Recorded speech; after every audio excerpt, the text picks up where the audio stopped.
We'll call the City Council regular meeting to order for Monday, July 7th, 2025. Would everyone please stand for the Pledge of Allegiance? I pledge allegiance to the flag of the United States of America and to the republic for which it stands, one nation, under God, indivisible, with liberty and justice for all. Call the roll, please. Councilmember Wilson. Here. Councilmember Cordes. Here. Mayor Hoyt. Here. Councilmember Matz. Here. Councilmember Lean. Here. All right. Any changes to the agenda? Amy, Nick, Holly? No, my internet's not working. So. Anyone? No. All right. No. All right. Seeing no changes to the agenda, I would seek a motion to approve. Motion. Motion by Steve. Second. Second by Holly. All in favor, say aye. Aye. All right. Under 5.1 of our announcements is the Park and Recreation Month proclamation. Kelly? Thank you. Good evening, Mayor and City Council. Launched in 1985, this year marks the 40th anniversary of Parks and Recreation Month. People in the United States have celebrated Parks and Recreation Month in July to promote building strong, vibrant, and resilient communities through the power of Parks and Recreation, and to recognize the more than 160,000 full-time Parks and Recreation professionals, along with hundreds of thousands of part-time and seasonal workers and volunteers that maintain our country's local, state, and community parks. This year's theme, Build Together, Play Together, is a reminder of the contributions of these professionals, seasonal workers, and volunteers who build sustainable spaces for all to connect and play. Thank you to the Parks and Recreation staff and volunteers for all you do to provide quality facilities, parks, programs, and an environment that improves quality of life and promotes community unity in Farmington. We always say here we have the most generous individuals, businesses, and organizations who support us with their time, talents, and sponsorships. Thank you. We couldn't do what we do without you. To the team, I can't thank you enough. There isn't a better group of talented, dedicated, passionate, and hardworking individuals. I'm proud of you and all the work we have accomplished to make Farmington a great place to live, work, and play. The Parks and Recreation Month is going to celebrate Parks and Recreation Month by hosting a party in the park on Friday, July 18th at Lake Julia Park. The party starts at 7 p.m. with kids dance, games, face painting, crafts, and more. At dusk, the movie If will be shown. I want to take this opportunity to thank the event sponsors, which include Castle Rock Bank, Farmington Youth Hockey Association, Marshall Line, and State Farm Sierra Jewel. This is a free event, so all are invited to attend. The action requested tonight is to proclaim July 2025 as Parks and Recreation Month in Farmington. Thank you, ma'am. At this time, we'll read the Park and Recreation Month, July 2025 proclamation. All right. Whereas Parks and Recreation is an integral part of communities throughout this country, including Farmington, promoting health and wellness and improving the physical and mental health of people who live near parks, and whereas Parks and Recreation promotes time spent in nature, which positively impacts mental health by increasing cognitive performance and well-being and alleviating illnesses such as depression, attention deficit disorders, and Alzheimer's, and whereas Parks and Recreation encourages physical activities by providing space for popular sports, hiking trails, and many other activities designated to promote active lifestyles. And whereas Parks and Recreation programming and education activities such as out-of-school time programming, youth sports, and environmental education are critical to child development, and whereas Parks and Recreation increases a community's economic prosperity through increased property values, expansion of the local tax base, increased tourism, the attraction and retention of businesses, and crime reduction, and whereas Parks and Recreation is fundamental to the environmental well-being of our community, and the city's parks and natural recreation areas ensure the ecological beauty of Farmington and provide a place for children and adults to connect with nature and recreate outdoors. And whereas the U.S. House of Representatives has designated July as Parks and Recreation Month, and the city of Farmington recognizes the benefits derived from parks and recreation resources. now therefore, I, Joshua Hoyt, Mayor, on behalf of the Farmington City Council, do hereby proclaim July 2025 as Parks and Recreation Month. In witness whereof, I have hereunto set my hand and caused the seal of the City of Farmington, Minnesota to be affixed on this 7th day of July, 2025. All right, the next item on our agenda is citizen comments. This is a time reserved for citizen comments regarding non-agenda items. If there's anyone in attendance wishing to speak, please come up and do so at this time. Seeing none, we'll move here to Amy. Thank you, Mr. Mayor. Given that there have been, even though there's no one here tonight, there have been a lot of comments at previous meetings that haven't specifically been responded to by staff or by the council. So I still think it's a good opportunity for us to take for me to say a couple of things about some of the legal issues that keep kind of coming up, just so that we can be clear and have everybody kind of on the same page, the same understanding. I did kind of write this out so I didn't forget anything, so forgive me if it sounds like I'm reading, because I kind of am. But there are a couple things that are just kind of two broad categories. The first one is that, people have commented that they feel like the city council is not listening to them about their concerns about the tract development. Or the technology center, whatever name you want to give it. The commenters have said that they want council members to meet with them, and most of all, what they have said is that they want the city council to do something, to take some action to revise the approved project, particularly as it relates to the planned 250-foot setback. For a few reasons, the city council is not in a legal position to take any such action. First, even though I wasn't working with Farmington on a regular basis before December of 2024, from my review of the record of all of the proceedings, this application process has been open and transparent. City staff and city council members met many times with residents of the city and of Castle Rock Township.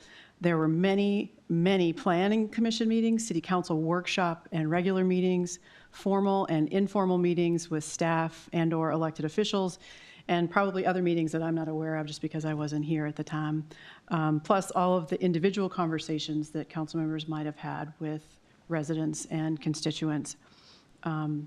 And the meetings and emails between city staff and the representatives of the developer that I've reviewed appear to me to be consistent with meetings and emails that would happen with any other development in Farmington or pretty much any other city in Minnesota that I've worked with over the past 20 plus years.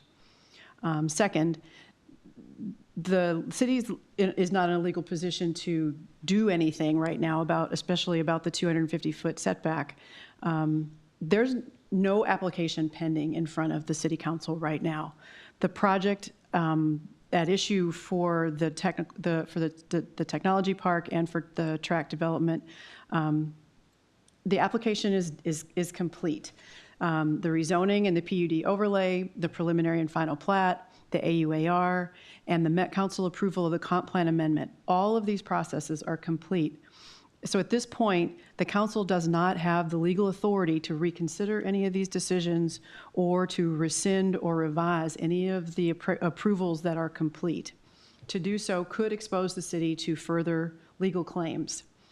And on that note, third, the city council shouldn't do anything that could jeopardize the city's position in the two pending lawsuits against the city. Additional meetings with residents about the application that is complete and approved. When there's no pending action before the council, that would be inappropriate while litigation is pending. So also there have been some comments about the definition of industrial and mixed use commercial industrial zoning. This zoning classification is clearly defined in the city code at section 10.5.15. And this information is available through the city's website. It's available from the city clerk. It's been discussed at many city council, at many public meetings. This code section outlines the purpose of the MUCI zoning district, the MUCI zoning district, as providing, quote, for the development of larger mixed business areas along major roadways, including services, offices, research laboratories, and light manufacturing uses without any exterior activities, as well as compatible commercial uses. This district is intended to be flexible to accommodate a mix of non-residential uses and development formats, end quote. And then after that, after this code says that, it goes on to list a variety of different uses that are permitted by right, as well as conditional uses, accessory uses, and interim uses in this zoning district. And a data center use is listed here as a permitted use, not conditional, not accessory, not interim, as a permitted use, and it was added to the city code as such in 2015. So 10 years ago, this has been in the city code. In this legal construct, if the city receives an application for a development for a use that is permitted, because it's listed there as a permitted use, and a proposed development meets those standards within the applicable zoning, then the city council has actually very little discretion to deny that application.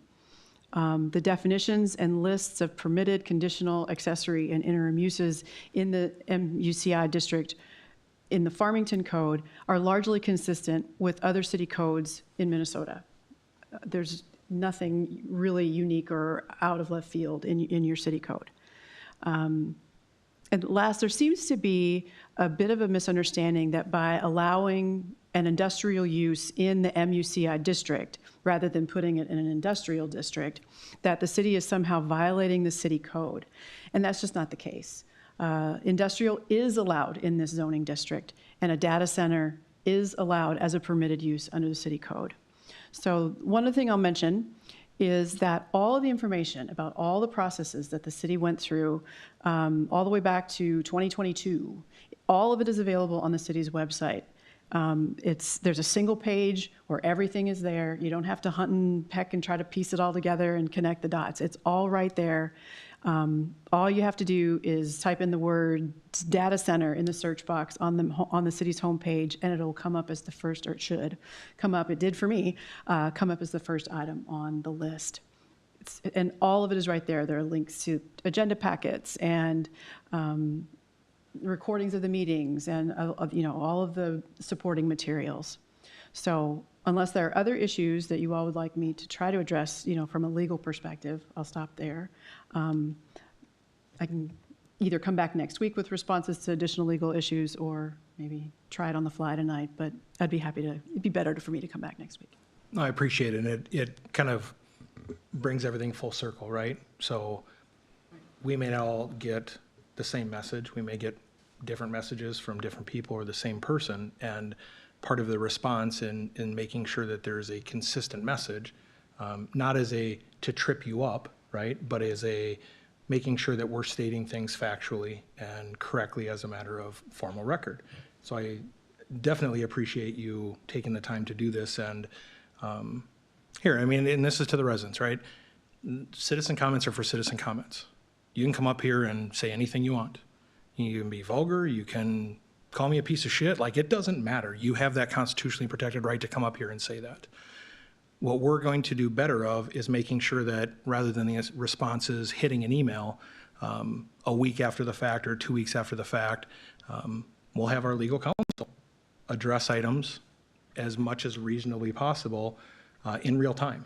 Right. Whether or not that's received and whether or not that's believed or taken in and given credibility is to the recipient. But right. We will continue to do this as needed. And so I thank you very much. You're welcome.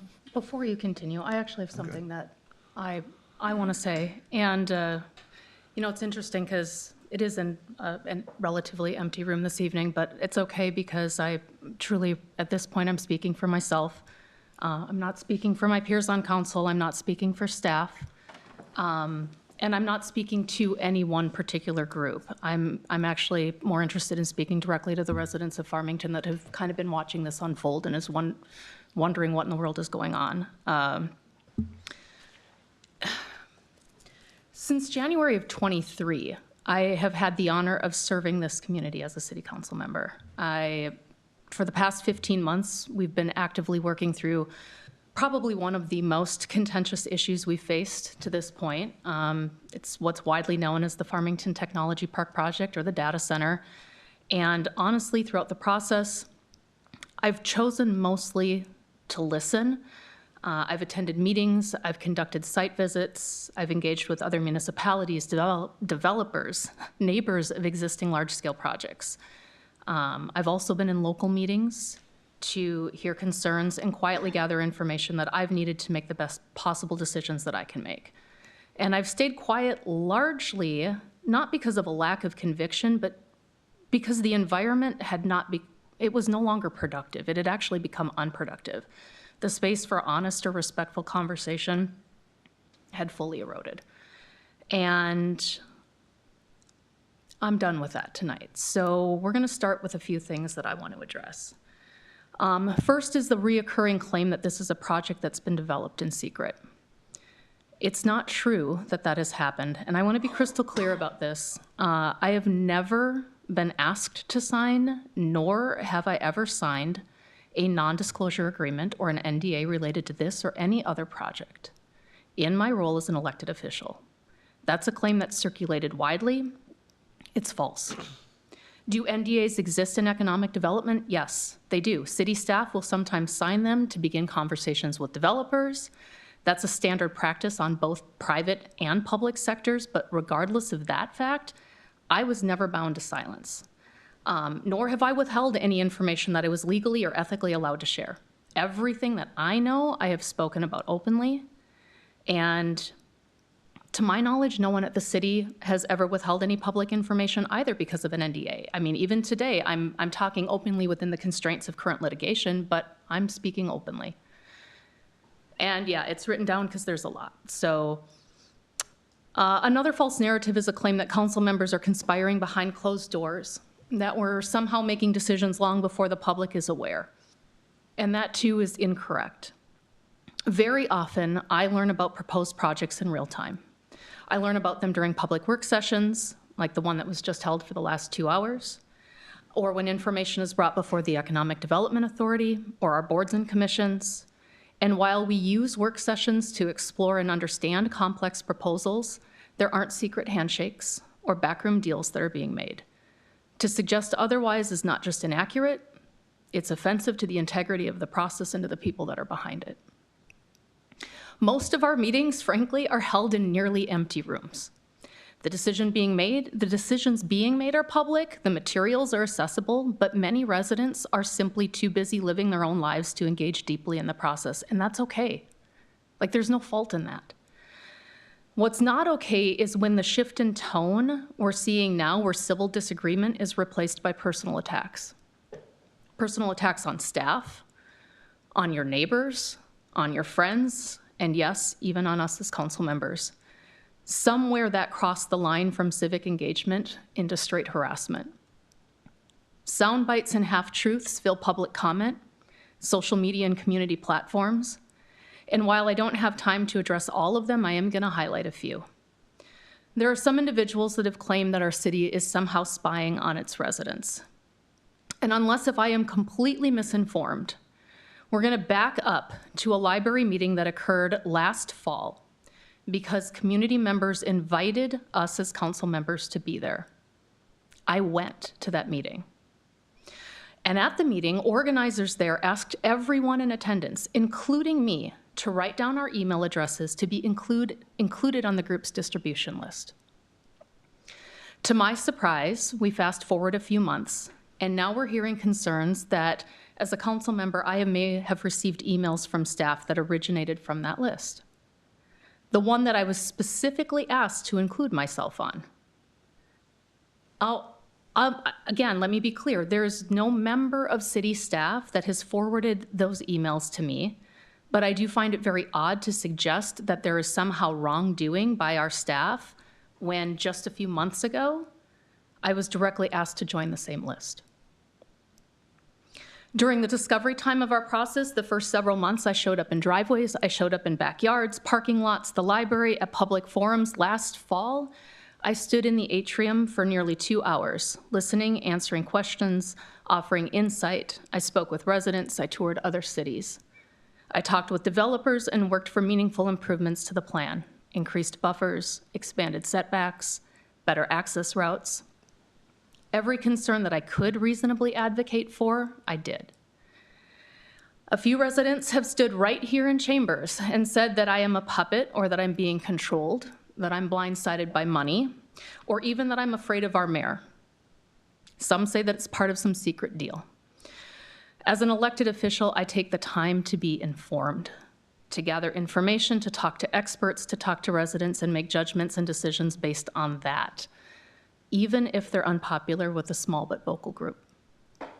I understand that this project has unknowns at this time, but that's the nature of development. In many projects, including retail, commercial, industrial, and even housing, final tenants aren't known at the time of approval for certain steps along a project line. This is not new. It's not deception. It's a phase of development. Right now, the project is paused due to litigation, and until that's resolved, we are unable to engage further. That's not negligence. It's the legal reality that we have to work within. Repeatedly, we are asked what the benefits of the project are. The answer, short and simple, property tax revenue. I've never presumed that this was a project that was going to create hundreds of long-term jobs beyond construction, but I have discussed with other municipalities the ripple effects of how large-scale development, when done with intention and sustainability, can spark additional commercial interest. I'm not short-sighted to those opportunities. This parcel of land, once developed, is expected to contribute upwards of $3 million to our local tax base annually.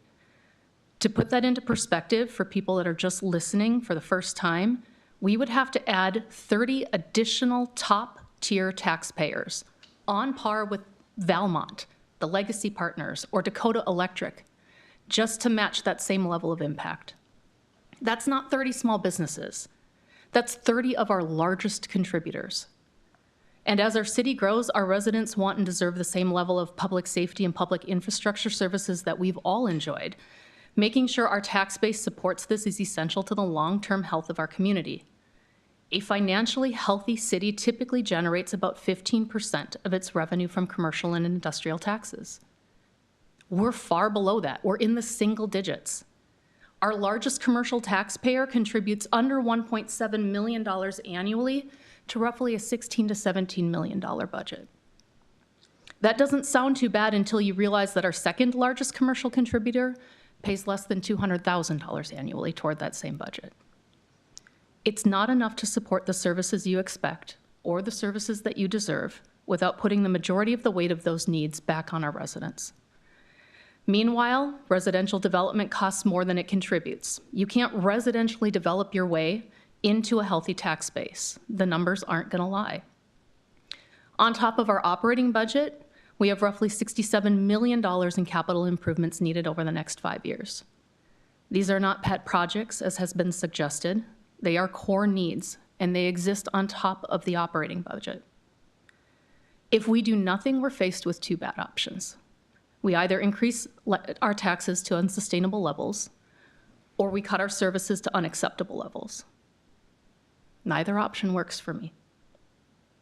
We can't rely on residents and small businesses alone to resolve a deficit of this size. I wish that we could, but we need an infusion of capital, and that means larger scale development. That is what this technology park offers. It's not a perfect solution, but it's a reasonable solution.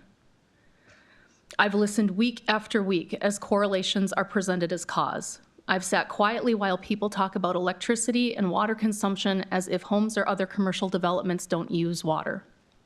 For context, the average 4-person household in Minnesota on a quarter-acre lot with a seasonal sprinkler system will use roughly 234,000 gallons of water every year. If that same parcel of land that we're talking about with the data center held 150 homes, that's over 35 million gallons annually in water consumption just by residential users. That's not really my point, though. My point is that when a project like this is framed as build it, just not here, the impact on our resources doesn't disappear. It just means that our community receives none of the benefit. Developers have been accused of targeting small communities because we're weak.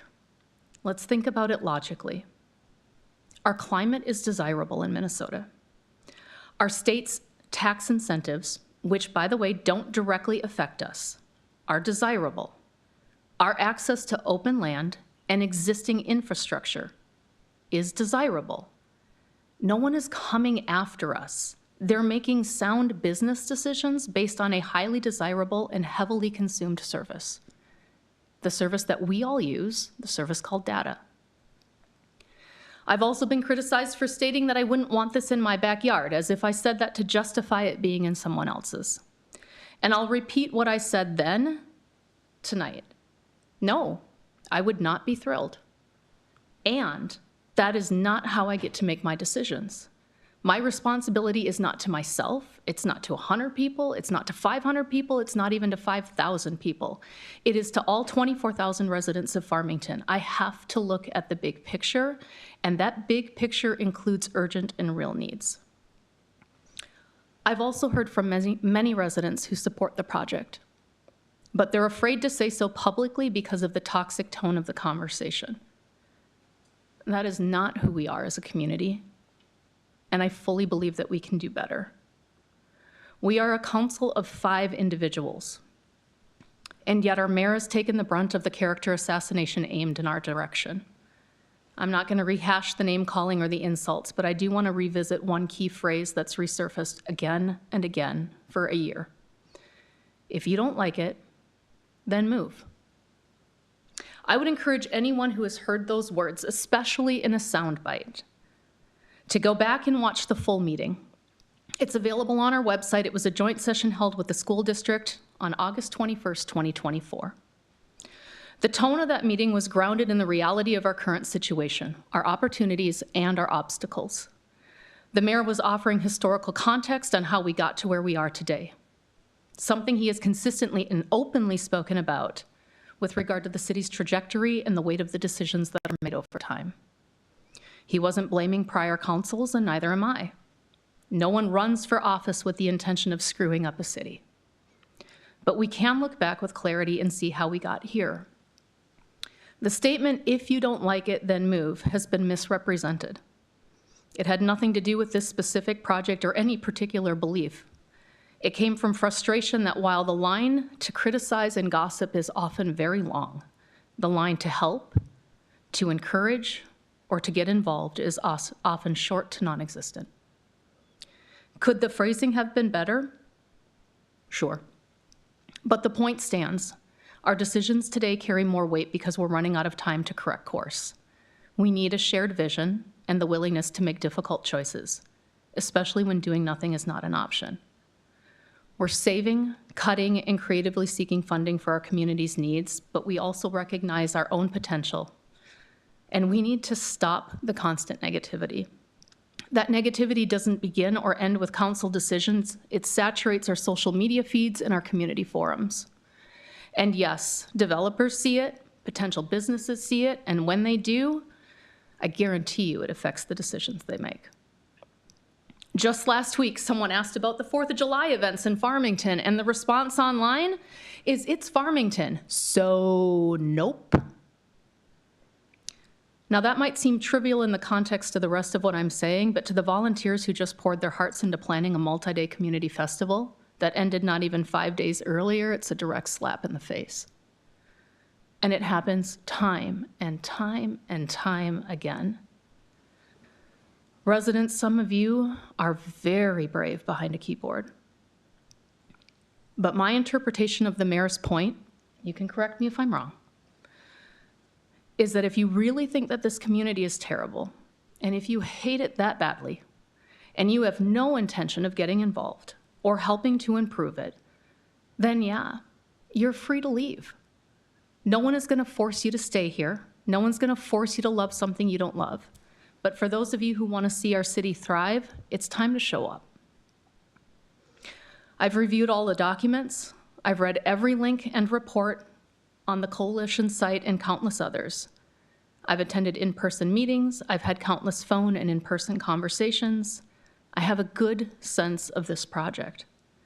We've followed public process, and yet for some, every step I've taken to mitigate or strengthen it has been met with character attacks, innuendo, accusations, or part of some sort of crazy conspiracy. To those who disagree with me, I see you, I'm listening, I hear what you're saying, and I respect your right to your opinion. But I'm also not going to continue to allow unfounded accusations to go unchallenged. And I'm not going to be bullied into silence or into decisions that are not in the long-term interest of our community. This project, like every major decision, is not the end of a conversation. It's the beginning. There are more details to work out. There are more safeguards to implement. There are more voices to listen to. And I remain committed to all of that when we have the ability to take the next step. Sadly, that time is not right now. We're in a holding pattern until we know the outcome of the current lawsuits being defended by the city. And ironically, the group of individuals demanding immediate action are the same ones whose legal action actually prevents most of what we're able to do. Filing a lawsuit is well within anyone's right, but it also halts the very progress that they now claim to want. I support this project. I support Farmington's future. And when decisions on the project come up again, I'm going to continue to show up. I'm going to continue to advocate for the best possible outcomes.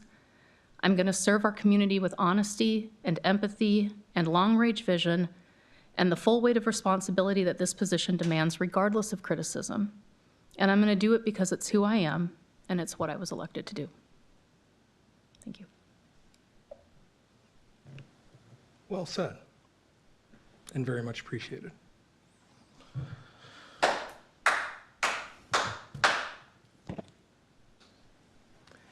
Anything else to add there? All right. Because it is still citizen comments portion, if there's anyone wishing to speak, then come up at this time. Seeing none, we'll move on to our consent agenda. I'd seek a motion to approve the consent agenda. Motion. Second. By Nick, second by Steve. All in favor, say aye. Aye. 12.1, new business, our 2024 annual comprehensive financial report and related audit reports. Kim? Good evening, Mayor and Council. Each year, as required by state law, the city undergoes a financial audit. This year's audit process began in early January and was completed just a couple weeks ago. Tonight, we're joined by Bill Lauer from LB Carlson, the firm that we contracted with to conduct the audit. He's here to share the results of the review and give us an overview of the city's financial standing. Thank you, ma'am. Welcome back, sir. Thank you. Good evening, Mayor, council members. Thank you for making time for me this evening on your agenda. As Kim mentioned, what I'm going to do, I'm going to try and hit 3 points tonight. First of all, I'm kind of required to make certain communications to you since you're the body charged with overseeing the financial reporting for the city, to make sure you understand what our responsibility is as the auditor versus what the responsibility of city management is when it comes to the city's annual comprehensive financial report. Secondly, I'm going to go through the audit process, the opinions, the report letters that we issued. I'm going to kind of go through that with you. And then third and finally, I'd like to just go through a couple of the very high level financial results for the year under audit. It's the 2024 fiscal year. So first of all, there we go. As I mentioned, the first thing I want to do is make some required communications to you about what our role is as auditor. All of the financial information, the numbers, the disclosures that go into putting your financial statements together are provided by and are the responsibility of city's management. We come out and audit that information in order to provide an opinion at the front of that document as to whether it fairly presents the city's financial position and the results for the year under audit. Because you're audited in accordance with government auditing standards, we're also required to evaluate your internal controls over financial reporting and your compliance with governmental financial reporting standards. You're also subject to an audit of your compliance with Minnesota state laws and regulations. The state auditor's office puts out and updates annually a compendium of laws that cities and other local governments have to comply with. We audit to that audit guide and report separate, or issue a separate report with relation to that compliance as well. As far as the results for the year, once again, we were able to provide an unmodified or clean opinion on your financial statements. No issues were found. As far as your internal control and compliance over your financial reporting, we had no internal control deficiencies to report, and no instance of non-compliance were noted during the audit for the year. With regard to our audit of Minnesota legal compliance for 2024, we also had no non-compliance to report. One of the things we also do then is to follow up on and report back on any findings from your prior year audit. So in 2023, you did have one Minnesota legal compliance finding that had to do with contracting and bidding, essentially one contract that you entered into that was over the dollar threshold to require sealed bids. The city used a vendor that it thought had already been approved as the state can approve certain vendors to contract without you having to go through and re-vet them as a vendor. That particular vendor at the time was going through that process but had not been approved, so you still needed to do that for yourself, and you didn't on that one contract. We retested your contracting and bidding in 2024, and we did not find any similar findings this year. That's not what I wanted to do, excuse me. There we go. Separate from your financial audit, you also earned over $750,000 in federal awards in 2024. In a typical year, this would result in your being required to have what's referred to as a single audit that encompasses all of your federal financial programs. Because the majority of what you spent was coronavirus state and local fiscal recovery funds that you received directly from the federal government, the Department of Treasury did kind of create a separate type of engagement if that's the only reason that you'd have to have that single audit was you're spending those coronavirus relief funds. As is the case for the city, was last year and it was in 2023 and again in 2024. So basically they created an ACE, an alternative compliance examination engagement, where they set out specifically for that program what requirements they want looked at. Basically it narrows the focus of what we do for a single audit to look only at this particular program and more in depth.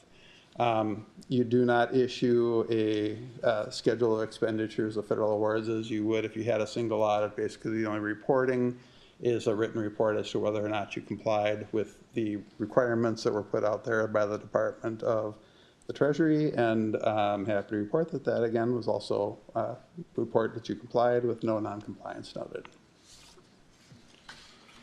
So that was it from the reports that we issued, the reporting process. Questions on any of that before I move along to some of the financial information? Questions? Steve, Jake? Okay. Nope.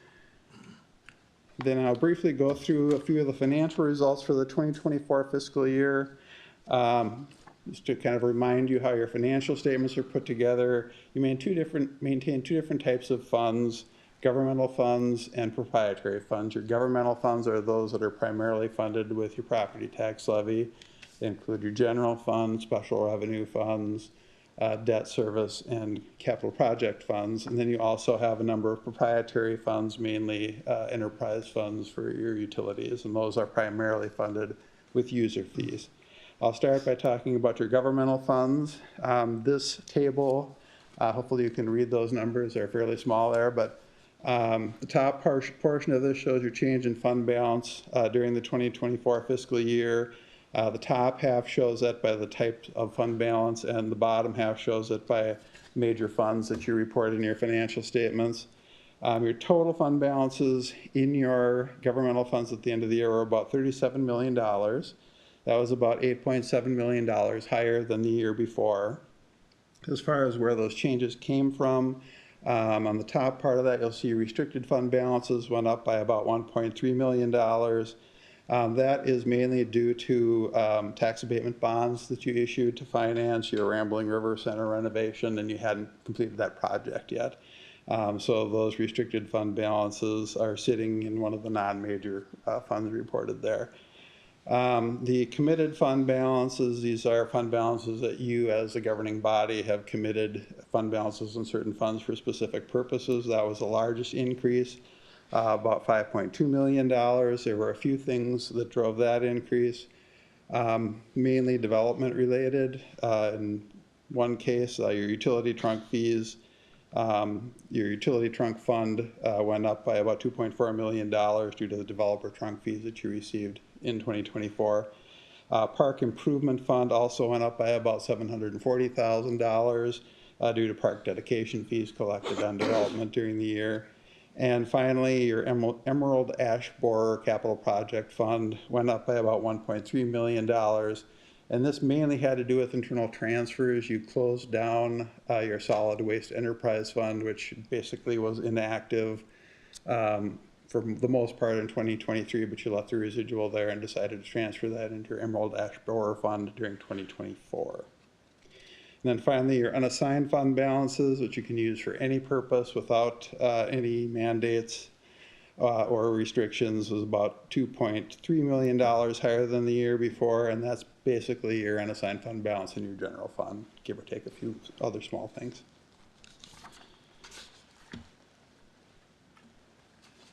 The general fund is the main operating fund of the city. This is one of the governmental funds we just talked about. This graph shows a 5-year history of your financial position in terms of your year-end fund balances and your cash position. As you can see, your both fund balances and your cash position has been growing with the size of your fund operation there. That green line shows your annual expenditures and transfers out, just to give you an idea of how the size of the fund activity has been changing. Your total cash and investments at the end of the year are about $10.3 million, about $2.5 million higher than the previous year end. Your total fund balances were about $11.4 million, up $2.4 million from the year before. That compared to a balanced budget. So your ending fund balance was about $2.4 million higher than projected in your final budget for 2024. I'll talk about the reasons for that in a moment. Your fund balance in the general fund is reported in 3 components. 2 of them are relatively minor. You've got about $2,000 in non-spendable fund balance, which basically is prepaid expenditures. You had about $89,000 in restricted fund balances. This related to a new state aid that you got for local affordable housing in 2024. That's restricted until you spend it for approved purposes for that particular aid. And then the remainder, about $11.25 million, was unassigned fund balances.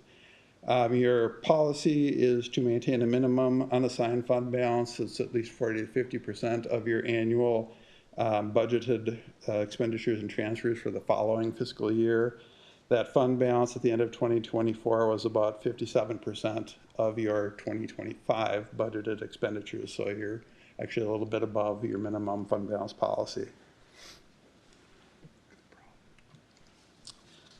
Revenues in the general fund were just over $18 million for the year. That was up about $1.9 million from the year before, and about $1.5 million, or roughly 9% higher than budget. This came mainly in 3 areas.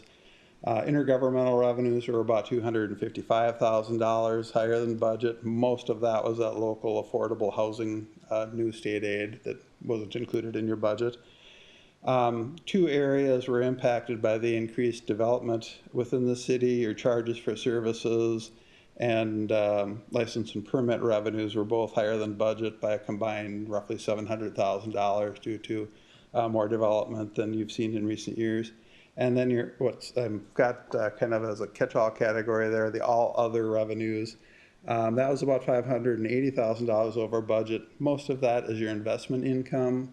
The reason for that is you budget very conservatively for that. That investment income is made up of 2 pieces. One is interest that you actually physically receive, but also you're required to report your investments at market value.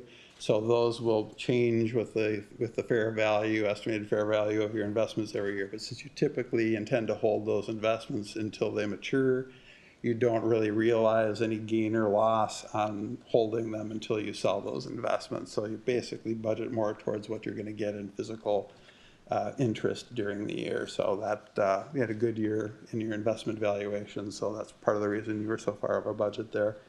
Also kind of a unique thing this year, you had an updated lease for your USDA space. You saw some reimbursements from them for lease build-outs that you did during the year that fall into that category as well.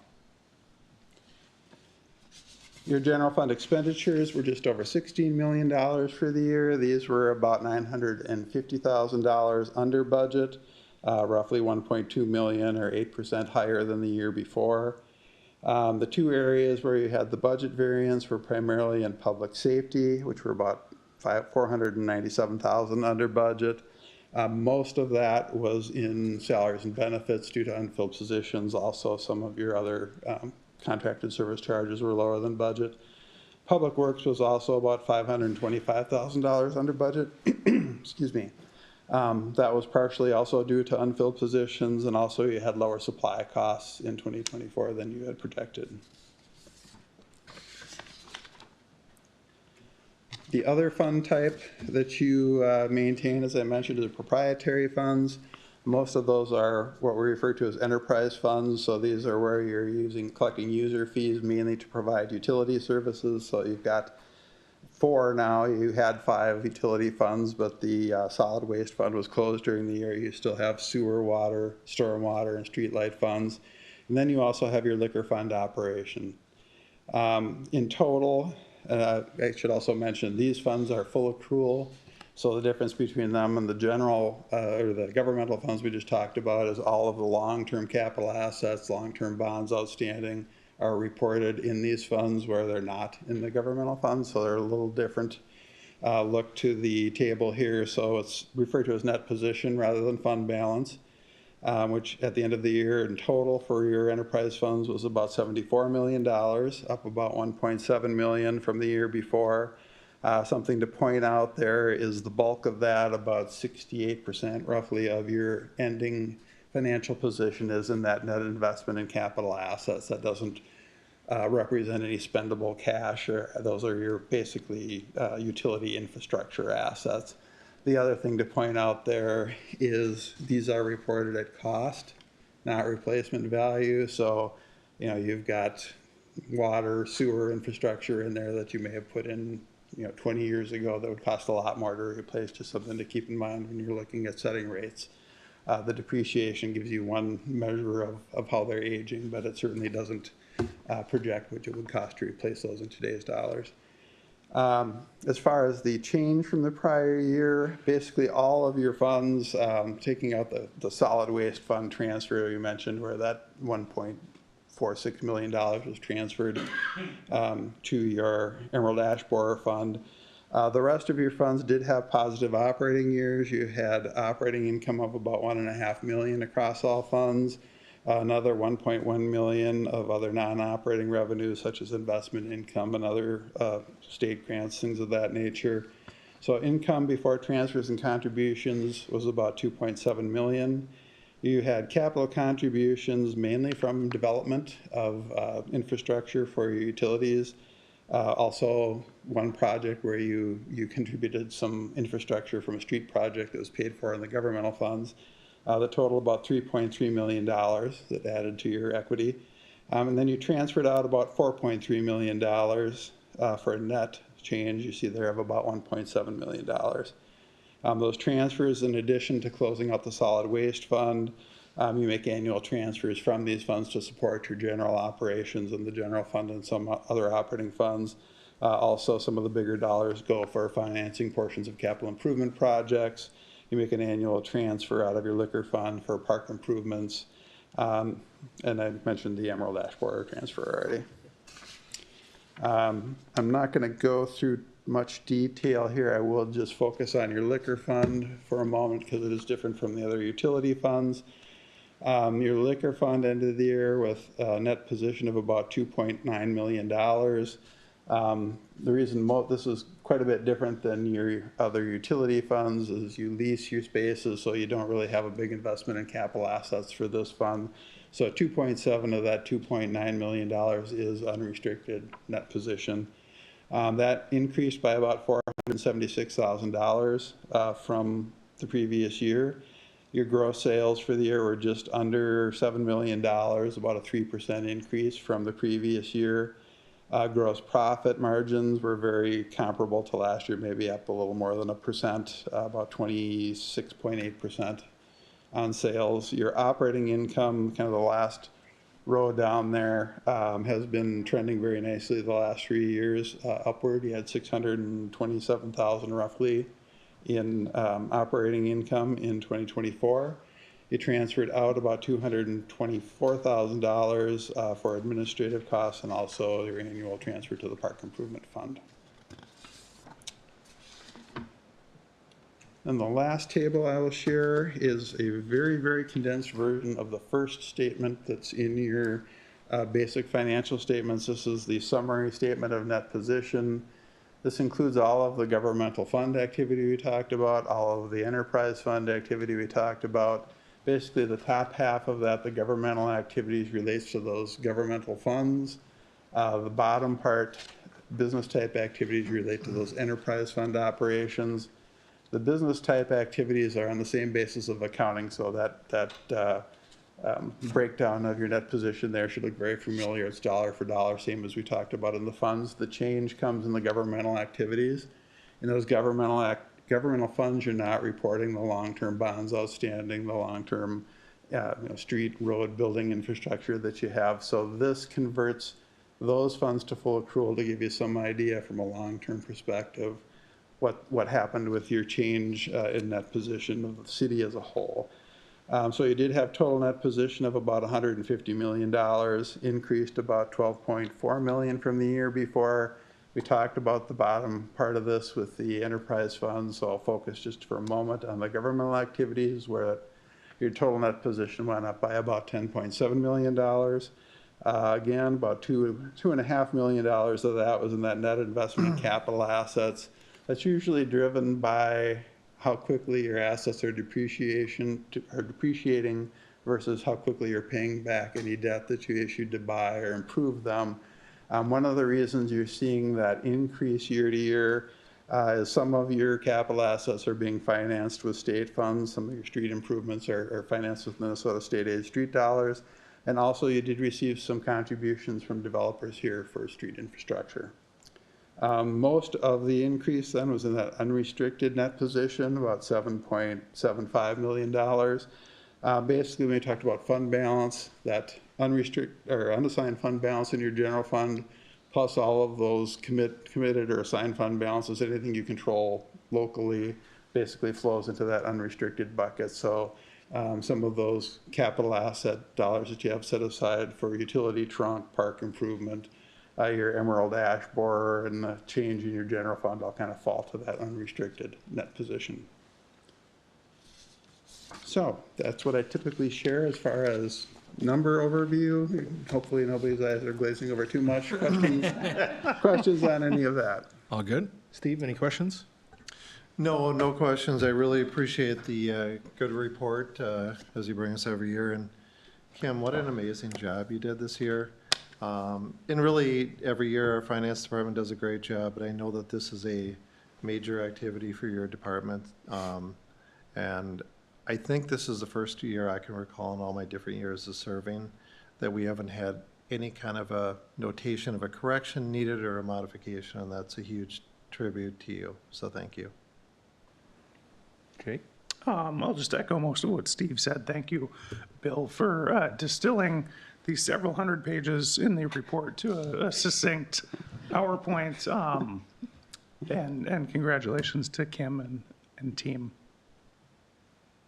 Holly? Nothing new to add. So whatever they have said already, I echo that. I am not a numbers person. I am a creative person. And so I don't promise that my eyes didn't glaze for just a split second. But the reason that I even feel okay stating that is because I do have so much trust in the department heads and the departments. And in this case, Kim, with all the work that has been done, it's not a job that I could do. And I am deeply, deeply grateful for people with immense skill sets that I don't hold. So thank you. Nick? If there's one department I want to be as boring as humanly possible, this is the one. Wow. I'm being totally honest about it, so I guess I can. No big surprises, please. So this is, I appreciate the update every year, so like I said, no questions from me. Bill, as always, thank you. Thank you.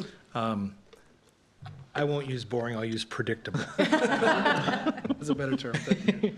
We like things in finance and budgetary to be predictable. And I mean, Chris did a phenomenal job, right? Tia did a phenomenal job, but I think just all of the different funding sources, right? From federal grants to appropriated money to state grants, all the things that we're getting, and just watching it stay clean while also continuing to put ourselves in a net positive position overall, right? Just we're positioning ourselves for the next decade, and it's promising to see this, and it's good to see the profitability of the liquor store and knowing that that's not part of the levy every year. Overall, very, very good report and very much appreciated, so thank you. With that, I would seek a motion to accept the audited financial statements and independent auditor's report for the fiscal year ended December 31st, 2024. So moved. Second. Motion by Jake, second by Holly. Call the roll, please. Councilmember Bernatz, Yes. Councilmember Lean, Yes. Councilmember Wilson, Yes, Councilmember Cordes. Yes. Mayor Hoyt. Yes. Thanks again, Bill. Appreciate it. thank you. Did you bring an umbrella? It was raining pretty It good. was, yeah, I think it's. It was either that or the AC. I couldn't tell. Oh, that was raining. That was rain? Okay. We'll start with roundtable. Amy? I have no report tonight. All right. Nick? I hope everyone had a happy and safe 4th of July. Holly, I know that took a lot, so I appreciate you being honest and being willing to speak up. Josh, I'll say this. One of your biggest strengths is that I have never felt afraid to speak my mind to you, even if that is contrary to your opinion. People can say what they want about that, but you are a great person at creating a level playing field for everyone to have their opinions heard. Thank Even you. if I don't agree with you all the time. I appreciate that very much. That's all for now. That's all for now. So we haven't been here since Top the Tater Days. I know we're going to hear more about that, hopefully at the next meeting. But it was a fantastic event. Like, kudos, kudos, kudos to the entire team of organizers and executors and volunteers that showed up to make it absolutely spectacular for as many individuals as wanted to come out and enjoy it. And somehow the weather cooperated this year, which is just an added bonus. The other thing I wanted to highlight actually during Roundtable is one of my favorite reports to get is Josh Solinger's report when he does our municipal liquor report every month. And the reason I'm bringing it up is because I think sometimes there's this narrative around the idea that shopping locally for municipal liquor, it's going to cost you more money, it's going to be this, it's going to be that. And ultimately, at the end of the day, your investment in your enjoyment in some of these things help to do a lot for our community that couldn't otherwise be done. So that's step one. But step two is that we're not just sitting on that. In his most recent update, he was talking about negotiations that he's done to reduce the price of product. Okay, if you can't hear that, it's really raining. To produce the product here, reduce the cost of product here locally. And I love that that was a part of our report because there is intentionality still around making it the best possible product, the best possible investment at the lowest possible price point while still doing good for your community. So kudos to Mr. Solinger and his entire team for, at the very least, entertaining us. And far more than that, being dedicated to and loving their jobs every day. Thank you. Yeah. Jake? I also want to thank the organizing committee for a successful first annual Top the Tater Days.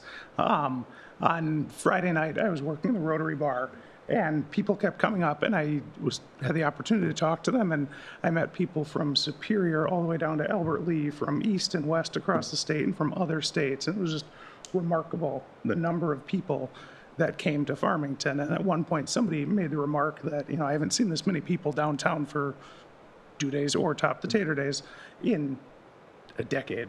And I said, I got to take a time out and go see this. And I walked out on the streets, and it was packed, wall-to-wall people. So it was just an incredible weekend to showcase what we've got in Farmington, and a huge thank you to those individuals that helped organize it, who volunteered throughout the weekend, and our community for coming out and supporting our festival.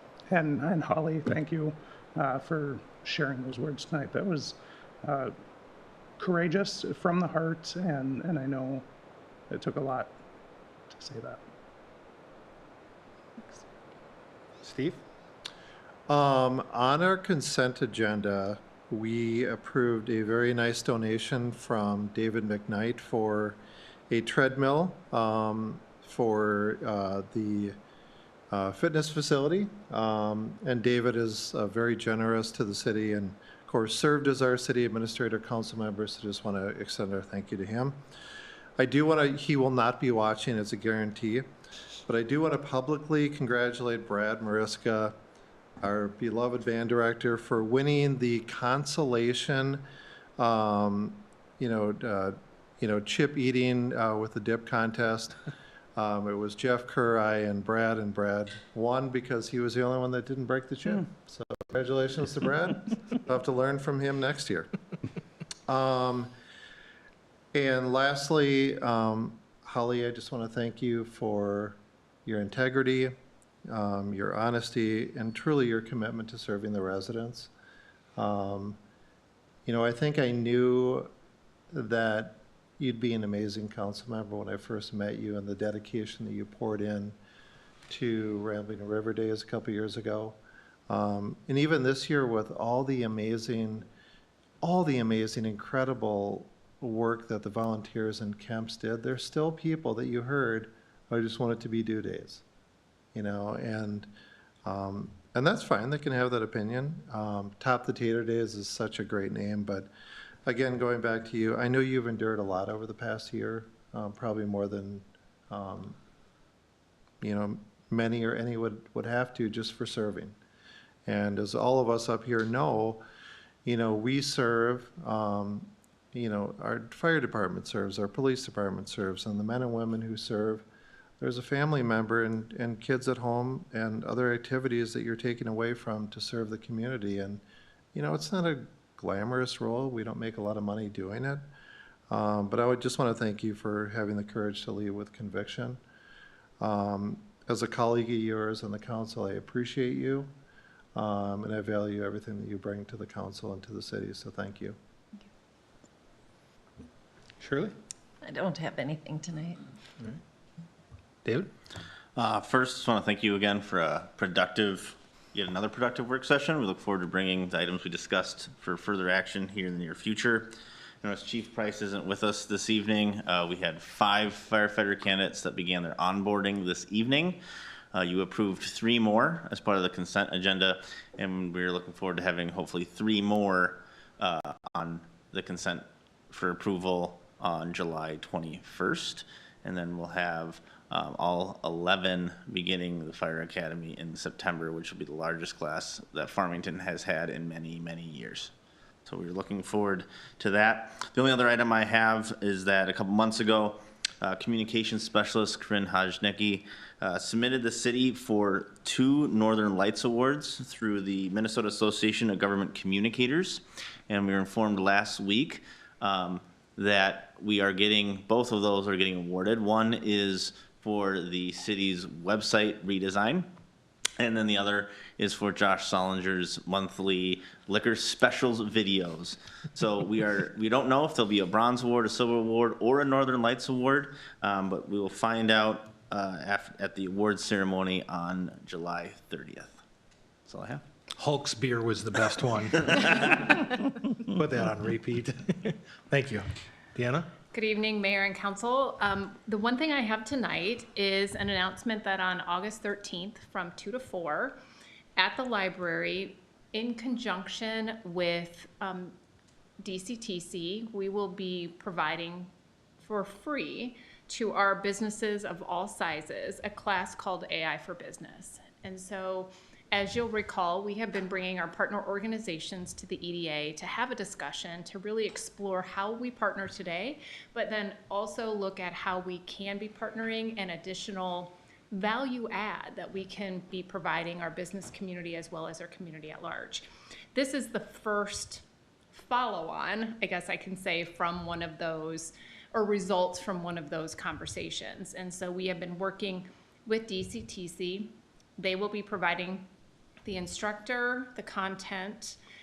We're just helping with the location, and we'll be working to notify all of our businesses. But I'm really excited about this opportunity to showcase what can, basically a resource that's in our backyard, and how that can help and be even more of a resource to our existing businesses. So August 13th from 2 to 4, if people are interested or if businesses are interested, please contact City Hall and we'll make sure that they get the information to register. Thank you. John? Thank you, Mayor and City Council members, and thank you for your action earlier this evening on the preliminary design for the 2026 street improvements at 2nd Street from Ash Street to Spruce Street. So that, together with our Willow Street project, our 2026 reconstruction project planning is well underway. Additionally, if you've noticed the large excavation near the central maintenance facility that is for footings for the salt storage, Greystone was on site starting the footing construction today. So we're very excited to see that moving forward. And finally, for the public, they may notice a large, looks like an above-ground pool on steroids located south of County Road 50, west of Denmark. That is part of the Northern Natural Gas Project. It stores water. They use the water to pressure test the gas main before they put it in service. And then they capture all the water that they use. And before they discharge that water anywhere at the end of the project, it's all tested to make sure there's no contaminants and whatnot. So that's what that facility is for. Thank you, sir. I'd like to take this opportunity to thank Dave McKnight also for the donation of the treadmill. When we moved the fitness center over here to City Hall during renovations of the senior center, we did lose one of our treadmills. It was from 2005. It no longer works, so we definitely got our money's worth on that.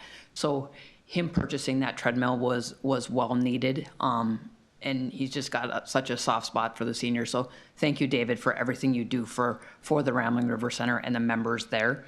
The Rambling River Center is open. We are open for tours now. Programs stop by. Memberships start at 50 and plus. But if you just want to stop by for a tour, we'd be happy to show you around the new facility. It's gorgeous. We do rentals, so we are open for other things besides just senior center. And then the big news, we found out probably just less than 2 weeks ago, the city was awarded a Minnesota Department of Natural Resources grant. We believe we're going to get the full amount, $350,000 for the skate park. So we are very excited about that. Holly brought up the liquor store, and the match, we do have to match the same amount, so that will be $350,000 will come from the liquor store community project funding. So once we get the grant executed, we will work on getting architect, a skateboard company, to start doing designs and plans, and that's when we'll start with the input. So skaters, we're coming for you, and we'll have open houses on what you want to see happen there. So we're very excited, and we'll wait to hear. We'll put out on the social media and the city's website the next steps. Thank you, ma'am. Kim? I just wanted to say I appreciate all the accolades about the job well done on the city's audit, but it was a team effort. Every staff member here directly helped with that effort, and without their support and responsiveness, it wouldn't have been as successful as a process as what it was. So I appreciate everyone here, their teams, and the finance team. Thank you. Chief?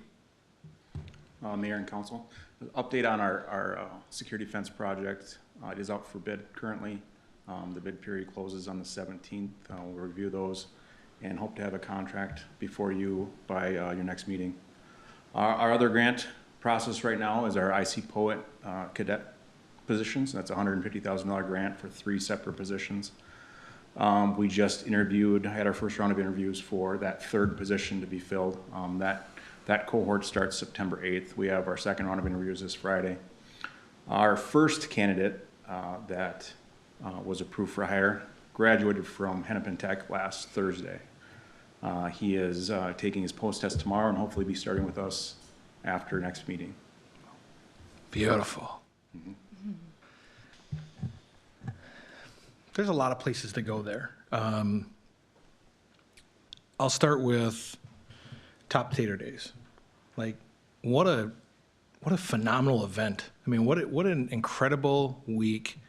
off of what I thought was an extremely successful prior year, right? And just to watch the committee continue to put in and put in and put in, the volunteers, the businesses, all the different programming, everything, it's phenomenal to see what that event has become.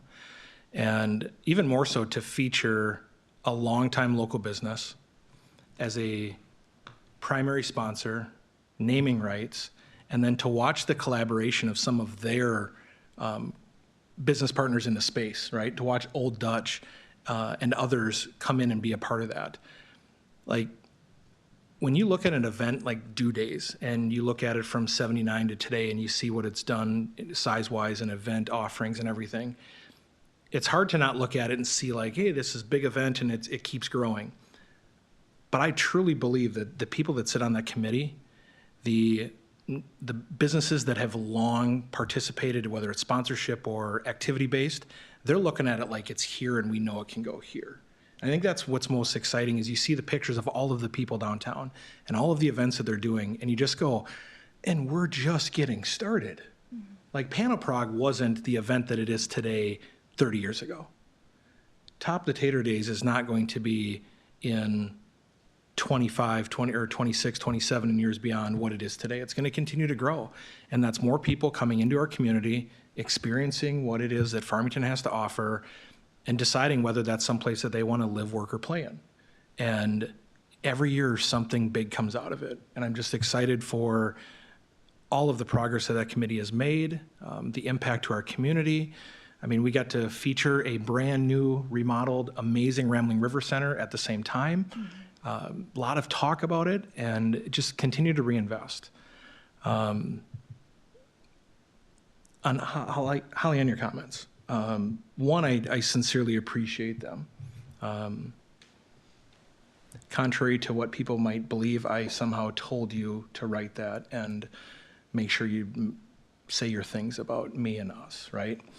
And I think that's what struck me the most is, you know, as elected officials, I often say the term, and I use the phrase, we know what we signed up for. You just don't know the circumstances under which that's going to be applied. Nobody saw COVID happening. Nobody saw civil unrest in George Floyd. When we sat as the Economic Development Authority and we said to our team, go, go, go, push, push, push, put the pedal down, we didn't know what the project was going to be, but we said, go get it. And it was brought forward. And to Amy's point and to the legal points that have been brought up over and over and over again, like, we have to follow a process. We don't get to arbitrarily choose whether or not we're just going to say, oh, DNR, I know you said that's what we need to do, but we're going to ignore that. We don't get to do that. The MPCA has regulations. We don't get to just arbitrarily work outside of them. We have to follow rules. And there's a lot of them. And projects of this size and scale take years to develop. Cast your stones. Grab your things. Like, if you want to be upset at us, be upset at us. But we're trying to do the best for the community as a whole. There are going to be people who feel as if they're losers, that they are more impacted than someone else. Just like the issue before it and the issue before it and the one that's going to come up in 6 months. Like, we don't get to make those decisions. We don't get to stand here and say, well, because it's this, we're going to apply this different standard, or because it's this, we're going to do something completely different. Like, we have to follow guardrails. And the longer you sit in these positions in this role, your circle gets smaller, and the people that are around you get smaller, and they speak with you less and less frequently because there's blowback, there's guilt by association, there's all of those things that happen. And much like you, and I won't speak for my peers, but I think I can confidently say this, I don't show up for the pay. I sure as hell don't show up for the perceived legacy. I don't show up for the notoriety. I show up because this is a community that I graduated from, that I grew up, that gave a poor, white, trailer trash kid an opportunity, that had a bunch of our local educators who put into me when my parents couldn't. Through aftermarket, or through after-school activities, through sports, through all the things they put into me. And I'll never forget Herbie Nivla calling me out in 2018 when I was so upset at what Due Days had become. It's on Facebook. You can see it because all my stuff's public. He said, I know a group of people that's looking for volunteers. And I raised my hand. And that's how I started getting involved, because I was called to the carpet. And I wasn't going to be a bystander and just cast the stones and tell people what they weren't doing. I wanted to be part of it. And I've been very fortunate to sit here in one capacity or another for the last 6.5, almost 7 years now, and serve this community. There are no FedEx envelopes showing up that are packed full of cash. There are not secret agreements that have been made. Do all the FOIA requests, do all the things. At the end of the day, the net result will be the same. You can't find what doesn't exist. This council, our team, those that continue to work on bettering our community, do so because we know it's the right thing to do, day in and day out. And we will continue to do it. I point at that guy often, proud past, promising future, but we couldn't define what the promising future was. And now I think we have a really good idea of what it looks like because it started to take shape over the last 4 years. And we will continue to push harder and harder and harder because we know what the next decade of financial obligations looks like to this city. And there are going to be some losers from time to time. There are going to be some people that feel slighted, that they weren't listened to, they weren't heard. We didn't do as they say. It could be 75 and sunny and someone is going to argue that there's not enough sunscreen available for sale in town. Just how it works. But I appreciate everything that you said. And we have to provide a voice for as many residents as possible in our community, whether they choose to come in here or not, whether they choose to speak up publicly or privately on social media platforms, whether we see them at local events. We have to advocate for everyone, even the quiet ones. And I believe that we continue to do that. So thank you to each of you. Thank you to our entire team, to those that are not present, and most importantly to our residents and our businesses that continue to show up and believe that Farmington is an amazing community and will continue to be. With that, I would seek a motion to adjourn. Motion to adjourn at 8:16 PM. Motion by Jake, Second. second by Holly. All in favor say aye. Aye. We're adjourned at 8:16.